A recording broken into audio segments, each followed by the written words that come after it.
Živijo! Danes se bomo pogovarjali o vodi. Vabiva te, da nama prisluhneš.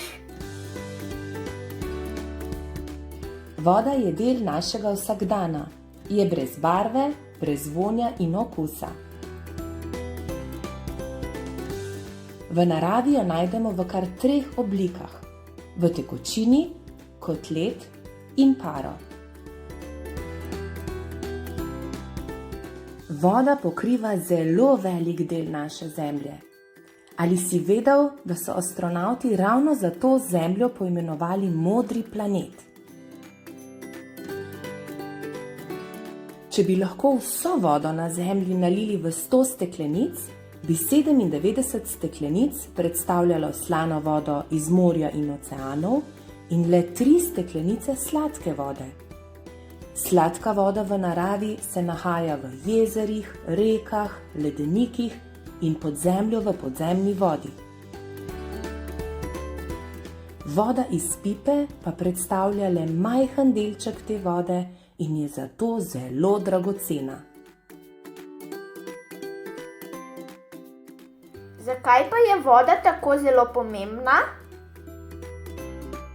Brez vode ni življenja.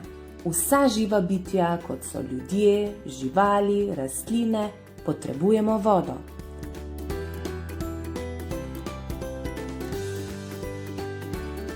Ali si vedel, da lahko človek brez hrane preživi tudi do 30 dni, brez vode pa največ 3 dni? 60 do 70% človeškega telesa je sestavljeno iz vode. Tudi telo živali in rastline vsebuje veliko vode. In prav zanimiva je na primer meduza, katere telo predstavlja kar 90% vode. Zakaj pa se sploh uporablja voda? Doma jo uporabljamo za pitje, kuhanje, pomivanje, umivanje in izplakovanje stranišča. Tudi rastline in živali potrebujejo vodo za življenje. Voda omogoča nekatere športne aktivnosti, kot so plavanje, drsanje, potapljanje in pa ribolov. Vodo potrebujemo tudi za gašenje požarov in v industriji. Ali si vedel, da med tuširanjem porabimo približno 140 litrov vode? To je pa res veliko. Ja, od kod pa voda sploh pride? Odlično vprašanje. Voda v naravi namreč stalno kroži. Sonce segreva zemljo in pri tem se površinska voda spreminja v vodne hlape. Temu rečemo izhlapevanje.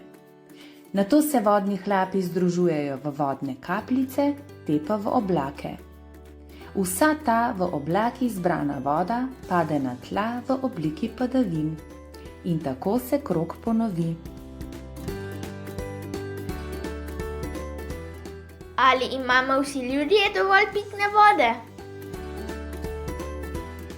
Kot smo povedali, je vode dovolj, vendar se zaloge pitne vode po svetu zmanjšujejo. Po nekaterih predelih sveta vode že primanjkuje. Slovenija pa ima to srečo, da je zaloge zaenkrat dovolj in je med bolj kakovostnimi na svetu. Ali moramo potem ljudje varčevati z vodo? Tako je, vsi ljudje se moramo obnašati odgovorno. Varčujemo lahko tako, da med umivanjem zob ali miljenjem rok zapremo pipo. Varčujemo tudi tako, da uporabljamo raje tuš kot namakanje v kopalni kadi. Za kopanje v kadi namreč porabimo kar 2-krat več vode kot za tuširanje. To je tudi bolj učinkovito, saj s tuširanjem sproti spiramo umazanijo s telesa. Z vodo varčujemo tudi tako, da ustrezno uporabljamo dvojno tipko za splakovanje stranišča. Kadar imamo možnost, avtomobile peremo in zalivamo vrt z deževnico.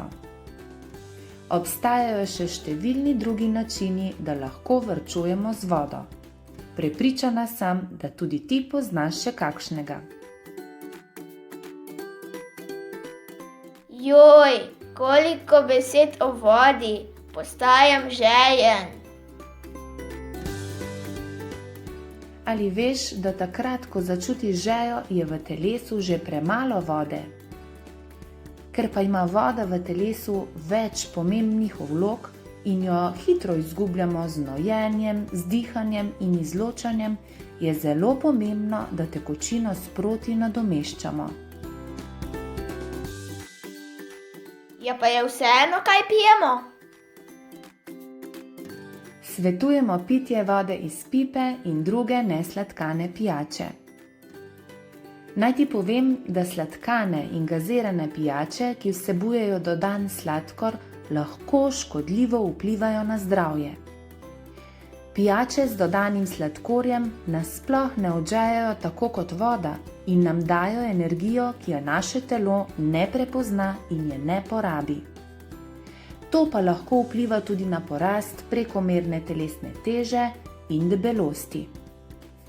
Pitje takšnih pijač v otroštvu vpliva tudi na razvoj bolezni v odrasli dobi, kot na primer sladkorna bolezen.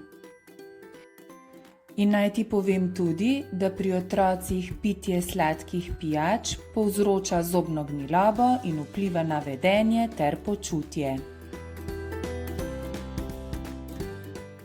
Zanimivo, ali lahko povsod pijemo vodo iz pipe? V Sloveniji imamo na večini javnih vodovodov vodo, ki je primerna za pitje. Občasno lahko pride do poslabšanja kakovosti vode, zato moramo biti pozorni na opozorila upravljavca vodovoda. Kdaj pa lahko kupimo plastenko vode? Po ustekleničeni vodi posegaj takrat, ko nimaš dostopa do ustrezne vode iz pipe, na primer na izletu ali pa na potovanju. Voda iz pipe je običajno ustreznejša in bolj sveža kot ustekleničena voda. Je bolj dostopna in je cenejša.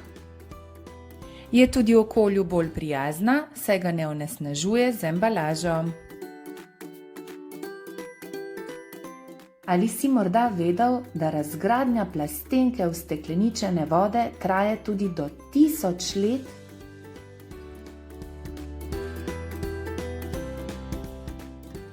Ja, koliko vode pa naj bi popil v enem dnevu? To je odvisno od tvoje starosti, telesne teže in aktivnosti. V povprečju naj bi odrasel človek popil 1,5 do 2 litra tekočine na dan, otroci pa nekoliko manj. Poleti, ko so temperature zraka nekoliko višje, pa lahko spijemo tudi malce več.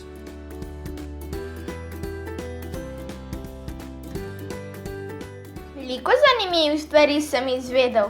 Odločil sem se, da bom varčeval z vodo, pil pa bom le vodo iz pipe. O, kako lepo je to slišati. O tem, kar si danes izvedel, se lahko pogovarjaš tudi s svojimi prijatelji in družino. Naj ti povem, da 22. marca vsako leto obeležujemo Svetovni dan voda, zato te vabim, da sodeluješ v literarnem ali likovnem natečaju, kjer lahko izraziš svoje razmišljanje ali mnenje o vodi. Hvala, ker si nama prisluhnil. Želim ti veliko dobrih idej pri ustvarjanju.